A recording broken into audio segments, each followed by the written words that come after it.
মিরাজ ভাই, জি ভাই। এখন কথা হচ্ছে মালয়েশিয়াতে তো সরকারের নতুন নতুন নিয়ম করতেছে হ্যাঁ। ইপিএফ এর, তারপর সিআইডিবির ব্যাপারে। জি। তারপর এখন ভিসা লাগাইতে গেলে একটু টাকা বেশি দিতেছে হ্যাঁ, বছরা, হ্যাঁ। 4,500, 4200, ৫,০০০। 5,000 এরকম নিতেছে। এখন আমরা যে বেতন পাই, এই বেতন আর যে ভিসা লাগানোর যে খরচ, তারপর নিজেদের খরচ, খাবার দাবার সব মিলে কি এখন আমরা কি মানে যে একটা স্বপ্ন নিয়ে বিদেশে আসি, আমরা এই স্বপ্ন কি পূর্ণ করা কি আসলে কি সম্ভব হবে না কঠিন? আ আমি বলতে চাই বর্তমানে মালয়েশিয়া নতুন, নতুন নিয়ম তৈরি করে। আ মালয়েশিয়া ১ বছরের ভিসা। তো ১ বছর পরে যখন আমরা ভিসা লাগাই ৫,০০০, কারো কাছ থেকে ৫,২০০ এরকম টাকা দিতে হয়। হ্যাঁ? তো ১ বছরে এত টাকা দেওয়ার পর হয়তো ১ বছরে ২ মাস কাজ নাও থাকতে পারে। তখন আমাদের অনেক কষ্ট হয়। আর আমি এটুই বলব যে এইসব যারা চিন্তা করেন বিদেশ যাইয়া এটা করব ওটা করব, তাদের ভুল ধারণা।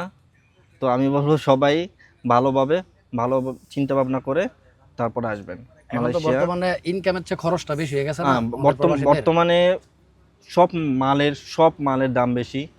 আমরা যেই টাকা বেতন পাই খাওয়ানোই অর্ধেক চলে যায় প্রায়। বাসা ভাড়া, খাবার, নিজের চলা অর্ধেকের বেশি চলে যায়। তো আমাদের কাছে ওরকম থাকে না। বছর শেষে যখন ভিসা লাগাইতে যাই তখন এমনও পরিস্থিতি হয় বাংলাদেশ থেকে টাকা আনতে হয়। তো এইসব সিচুয়েশনে আমরা পড়ছি। তারপরে ফ্যামিলির আবদারও তো এখন মানে ফ্যামিলির ঠিকমতো পূর্ণ করা যাচ্ছে না, ঠিক না? ফ্যামিলির কথা কি বলবো আমি? তারা তো চিন্তা করে যে পোলা বিদেশ থেকে মাস গেলে এত টাকা কামায়। হ্যাঁ, তাদের চিন্তাধারা অন্যরকম থাকে। তারা চিন্তা করে না যে ছেলেটা দূর প্রবাসে আছে, কত কষ্ট করতেছে, কি খাচ্ছে, কি খাইতেছে, কি না খাইতেছে, তারা এইসব চিন্তা করে না। বেশিরভাগ ফ্যামিলি এটা চিন্তা করে না যে আমার পোলাটা কেমন আছে বা আমার স্বামী বা তারা কেমন আছে, তাই এগুলো চিন্তা করে না। বর্তমানে মালয়েশিয়ার পরিস্থিতি খুবই, খুবই খারাপ। তারা তো শুধু টাকাটাই চায়, অন্য খবর তো খুব কমই নেয়। তারা তো মাস গেলে খালি টাকার চিন্তা করে।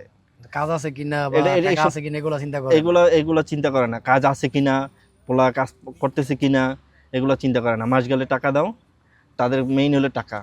যে পোলা বিদেশ আছে তার মানে টাকা ইনকাম করতে আছে। আচ্ছা, তাহলে মিরাজ ভাই আজকের মতো রেখে দেই। ওকে, আমরা সবাই ধন্যবাদ দোয়া ভাই। করি যেন আমরা বিদেশে যারা থাকি, আল্লাহ যেন সবাইকে সুস্থ রাখে। আমি সবার জন্য দোয়া করি। সবাই ভালো থাকবেন। আসসালামু আলাইকুম।